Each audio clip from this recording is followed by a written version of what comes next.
Welcome to Trench Diaries. This is Another Place, Another Time, Chapter 13, Epilogue and Appendix. After a few years in the turmoil of post-war Germany, I developed a longing for the open spaces of Canada and the fairness and tolerance Canadians had shown to me during my time in that country as a prisoner of war. I therefore resolved to emigrate to Canada. I did not expect a return to my resort hotel existence in Gravenhurst, but I thought I had learned enough about Canada that after overcoming initial difficulties as an immigrant, I could make a better future in a new country.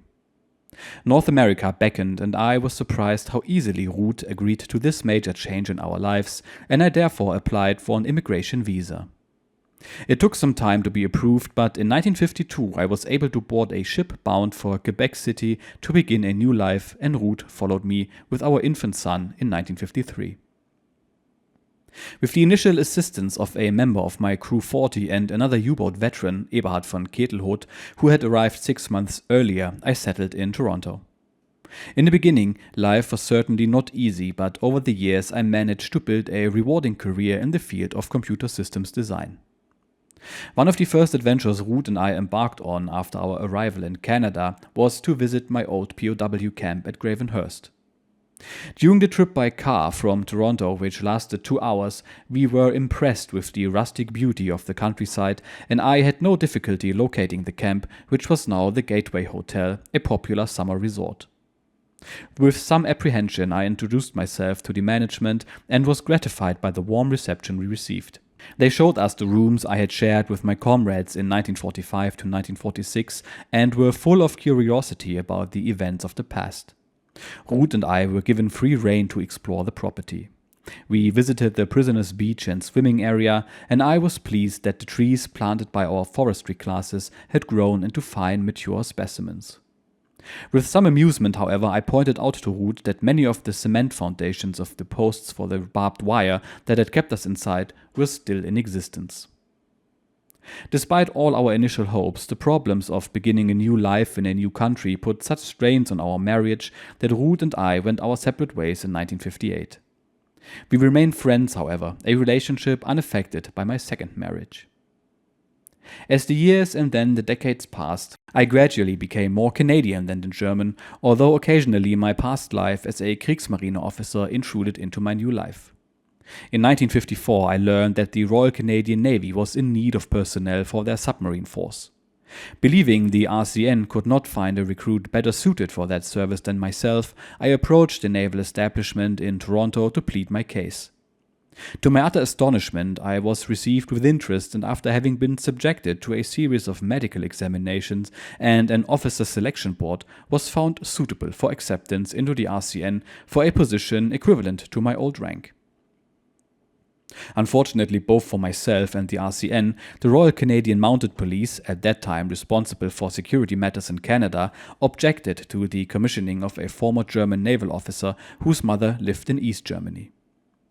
With thanks for my interest, therefore, the Navy sent me its sincere regrets.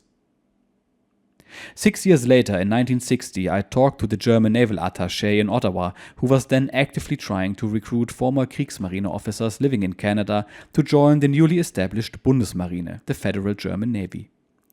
By this time, however, I had become far too used to the relaxed ways of North American life and had grown comfortable talking with my hands in my pockets or walking around with my jacket unbuttoned, to again subject myself to the old Prussian codes of behavior. I now realized that I had become too much of a Canadian square peg to ever fit back into the German round hole, and I declined the offer with thanks.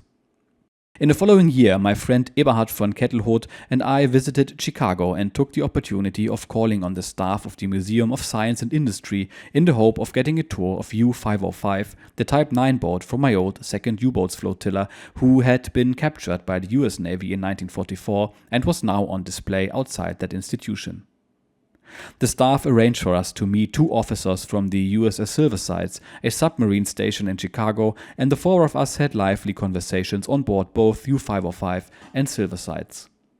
Eberhard and I, comparing the 2 boats, found the living quarters of the American vessel much more impressive and wondered whether American naval architects actually intended to facilitate the occasional dance party on board. In 1993, my earlier life as a U-boat officer suddenly and markedly came to the fore. In that year, which was the 50th anniversary of the high point of the Battle of the Atlantic, I was invited to speak about my wartime experiences to a large reunion of naval veterans in Halifax. During the course of that event, I was asked if I would like to meet one of the 26 survivors from HMCS Esquimalt, the Canadian ship that my boat had sunk in April of 1945. I replied that I would consider it an honor, and following a somewhat hesitant handshake which was transformed into an embrace, I met Joe Wilson, who was Esquimalt's Aztec operator on that fateful day, April the 16th, 1945. It was an emotional and moving encounter for both of us, and the media, always on the lookout for stories, pounced on the event.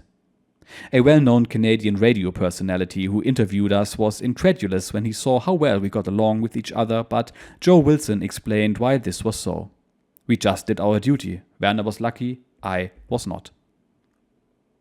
A year later, another Esquimalt survivor, Stoker Jack Ware, a lumberjack by profession, invited me to visit him in Comox on Vancouver Island on the Pacific coast, and I spent a delightful weekend with him at his small cottage high on Mount Washington. Sometime later, I received a beautiful clock fashioned out of a slice of wood from a tree with a dedication and Jack Ware's naval identification document glued to the back. When he learned that I was in contact with my old second watch officer Werner Müller in Germany, Jack asked for his address and made a similar clock for him. In 1995, on the 50th anniversary of the loss of Esquimalt, I traveled to the town of the same name in British Columbia and met more members of the Memorial Association. I laid a wreath in the name of the crew of U-190 at the cairn dedicated to the warship and was simply overwhelmed when the association made me an honorary life member. People whose entire knowledge of the history of the Second World War stems from reading and watching films and documentaries find such a development rather strange, but sailors do not, and that is because a sailor's first enemy is the cruel sea itself. Those who have faced this enemy are automatically members of a global fraternity regardless of nationality. Thus, the Esquimalt survivors and I have become good friends. Shortly after this trip, I received a very disturbing letter from a young lady whose uncle had died on the Esquimalt. She had learned of my existence and after many months of hesitation finally decided to contact me because she was curious to find out what kind of man would have killed her beloved relative.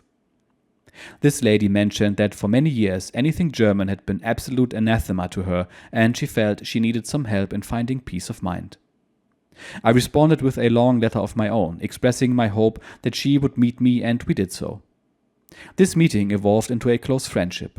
I introduced her to the Esquimalt survivors, who talked to her about her uncle, and I traveled with her to reunions and took her and her small son sailing on Lake Ontario.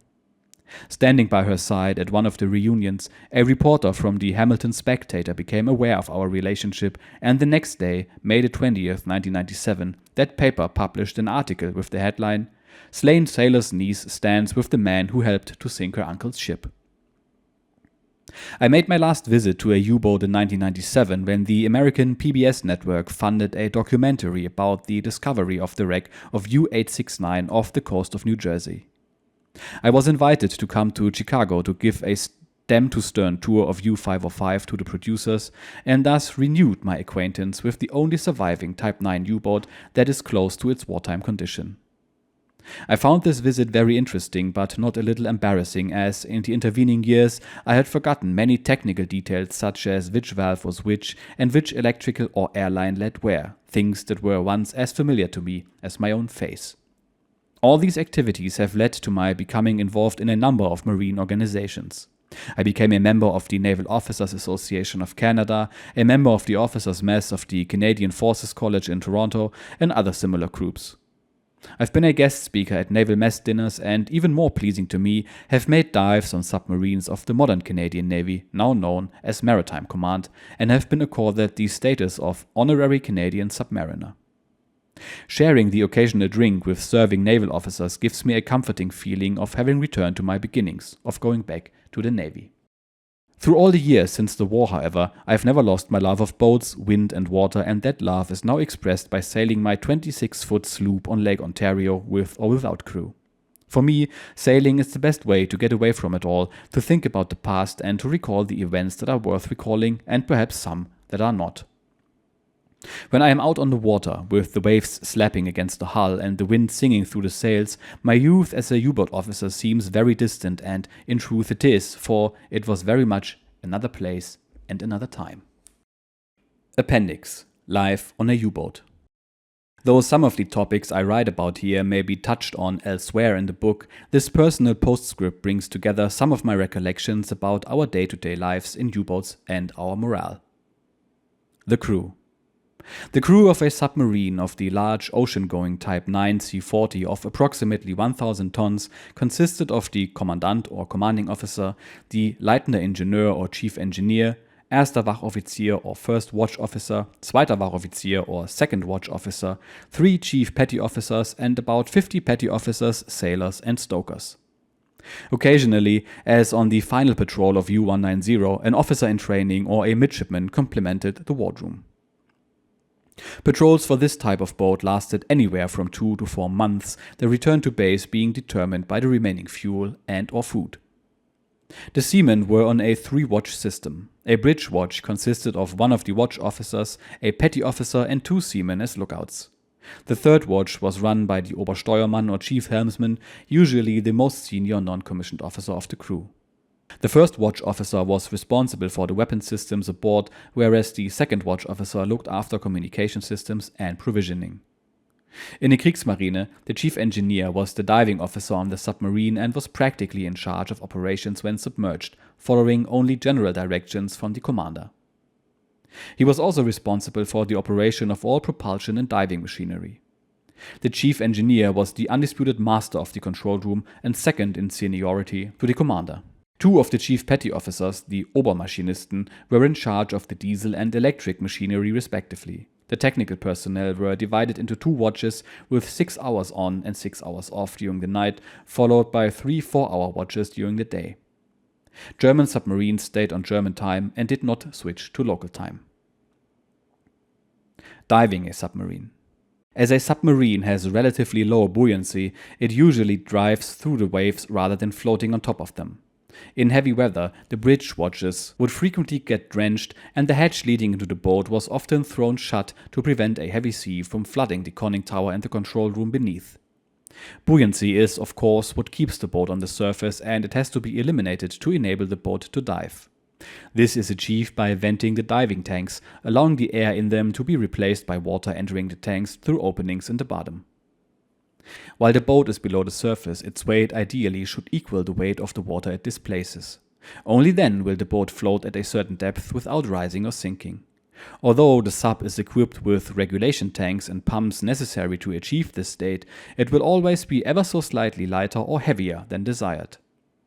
If the boat is too light by the smallest amount, it will rise, and this in turn will let the boat expand due to lower outside pressure and make it even lighter, causing it to rise with ever-increasing speed until it pops out of the water like a cork. If, on the other hand, it is slightly heavier, the reverse happens. The volume of the boat will shrink and it will sink until its hull collapses under the pressure of the water. An exception to this may be offered by the boundary layer between water of different densities or temperatures, where the boat can float without moving. These layers are not often to be found when they are needed. To maintain the known weight and balance of our boat, every change due to consumption of any matter had to be recorded, as well as the movement of items from one place in the boat to another. Every man moving from one end of the boat to the other had to announce his intended movement to the control room. The consumption of fuel oil had only a minor effect on the weight of the boat, since it was replaced by seawater, and only the difference in specific weight between oil and water had to be compensated for. The control of the depth of the sub was therefore maintained dynamically through propulsion. At high speed, the submerged submarine was steered up and down with a set of planes at the stern, not unlike the elevator of an airplane, and the sub moved in the direction its nose pointed. At low speed, the boat used both front and stern planes to move both ends up and down, parallel to the surface. The movements of the planes were controlled by orders from the chief engineer standing behind the 2 planesmen. The design depth of the submarines was 100 meters, but the boats routinely went down to 200 meters, at which depth they felt relatively safe from depth charges, which were thought to be limited to higher depths.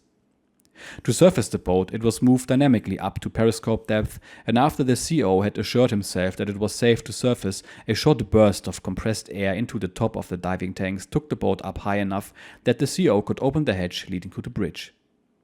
The remaining water in the diving tanks was then driven out by diesel exhaust gases directed into the tanks. The boat had returned to its full buoyancy again. Vitally important equipment for the operation of the submarine were the 2 compressors used to fill the high-pressure air bottles to blow out the diving tanks. One of these compressors was driven electrically and could be used while being submerged, although this was done only in case of emergencies. The other compressor was powered by diesel oil injected into the gap between 2 horizontally opposed pistons. Unfortunately, this type of compressor was unreliable and often kept the technical personnel occupied with repair work. Food and drink. Provisioning a U-boat had its own particular problems because our submarines were not designed for storing food for 60 men for 3 to 4 months. At departure, every nook and cranny was filled with cartons, cans, sacks and other containers, while dried salami sausages hung from the ceiling throughout the boat, looking like stalactites. The floors of the crew's living quarters in the bow and stern rooms were covered with food packages, which severely limited the headroom for the crew until the food had been consumed. The cook always had trouble finding what he was looking for. The various cans or packages were identified by numbers only, so that only the cook knew their contents. This decreased the temptation of the crew to help themselves to delicacies. Fresh food such as meat, eggs, vegetables and fruit usually lasted only 2 weeks, and from then on most perishables, including bread, came out of cans. Fresh potatoes lasted about 6 weeks, and then they too came from cans, as did hard sausages and hams. Lemons were freely available, but vitamins were unknown to us. However, I never heard of a case of malnutrition or scurvy, and I can't even remember complaints about the food, which might have been expected because of its monotony, although our wartime calorie consumption by far exceeded that of the ordinary German citizen. The boat had 1 water evaporator to keep us provided with drinking and cooking water and to produce distilled water for the batteries. The breakdown of this piece of equipment was far more serious than most other damage. Drinking water, including an allocation for cleaning teeth, was strictly rationed and amounted to about 2 or 3 cups a day. Thirst was a problem, especially in tropical temperatures, and was eased with an additional supply of lemonade. For washing, we used seawater and special seawater soap, but as we could not rinse off the sticky salt residue from the water, this procedure was not very satisfactory. Shaving and showering were postponed until we returned from our patrol. Quite honestly, I don't remember how we handled our laundry, and I am not sure I want to remember. General conditions. Temperatures aboard varied with the area of operations. Off the Gold Coast of West Africa in May 1944, the temperature rarely fell below 40 degrees Celsius or 104 degrees Fahrenheit, with extremely high humidity. We were literally sleeping in our own sweat. On the other hand, off Halifax in March 1945, the temperature outside the engine room rarely crept above 10 degrees centigrade or 50 degrees Fahrenheit and often sank to only 2 degrees centigrade or 35 degrees Fahrenheit. But that was only a minor inconvenience. Since open flames were strictly prohibited due to probable presence of battery gases, there was never any smoking inside the boat.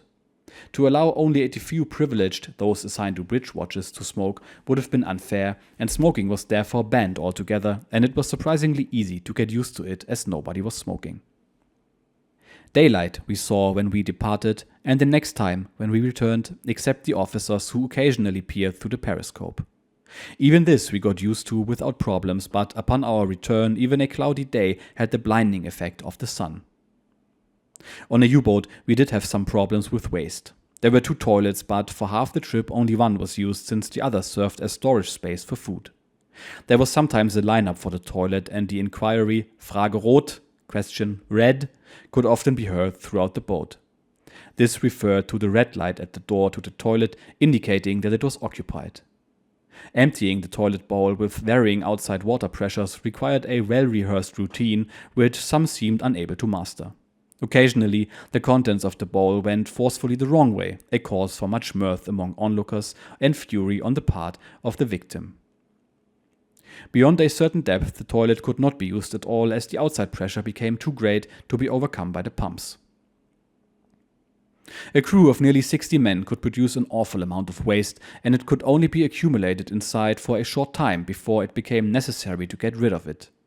The only way to do this was to launch it through a torpedo tube after the torpedo had been temporarily removed, the latter being a routine activity for the purpose of servicing the torpedoes. Of course, it was always an uncomfortable feeling to leave visible evidence of our presence floating around on the surface. All U-boats had 1 or 2 crew members trained in first aid, but to become sick during a mission was not recommended. We found that a man who would have been declared unfit by a doctor ashore continued to function on board simply because he had to. Our main remedies for various health complaints were aspirin and castor oil. There were a few supply submarines called milk cows that had complete medical facilities with a doctor, but that, of course, was far from ideal. Our very large Type 9D2 submarines operating in the Indian Ocean and beyond had a doctor aboard, and one of these boats stayed at sea for more than 7 months. At one time, our High Command ordered us to fight attacking aircraft with anti-aircraft guns instead of diving to escape, and the result was that many members of the gun crew were badly wounded. An attempt was made to assign a medical doctor to every U-boat operating in areas susceptible to air attack, but the idea was abandoned quickly when so many doctors were lost on service. I was told that the smell on the boat was unbearable, but we all know that you get used to the worst smell in a few minutes. When the schnorchel head became submerged for a few seconds due to heavy seas or the inattention of the chief engineer, the diesel sucked the air out of the boat and created a slight vacuum. I was told that we suffered terrible pains in our ears due to that condition, and yet I never became aware of it myself or anybody else aboard. Stress and morale. After the war, much fuss was made about this German officer who was the youngest captain of a submarine, or that officer who was the youngest chief of a flotilla. Such more or less unsubstantiated claims have been used as an indication of exceptional talents or dedication. To me, however, this is only an indication of the pitiful state of the German submarine service. I became a chief engineer at the age of 20 because there were few experienced 30-year-old engineering officers left alive. During the war, kids were called upon to do a man's job, and they weren't always successful at it. With a single exception, I have never heard of a mental breakdown on a sub in action. Recently, I had an interesting discussion with a former squadron leader of RAF Bomber Command, whose speech about combat stress outlined the tremendous effects of battle fatigue, which often led to the total inability of men to continue the daily attacks on Germany with their extraordinary losses. Although our losses were greater than those of Bomber Command, battle fatigue was not known to us in the submarine service. The reason seems to be that, unlike Allied airmen, even during a mission, we always had long periods to recover from the strains of action, and after the return to base, we spent almost as much time on leave as we spent on sea. We called this rest the refueling of the psyche. Those of us who survived did so not least because we had an outstanding complement of chief petty officers.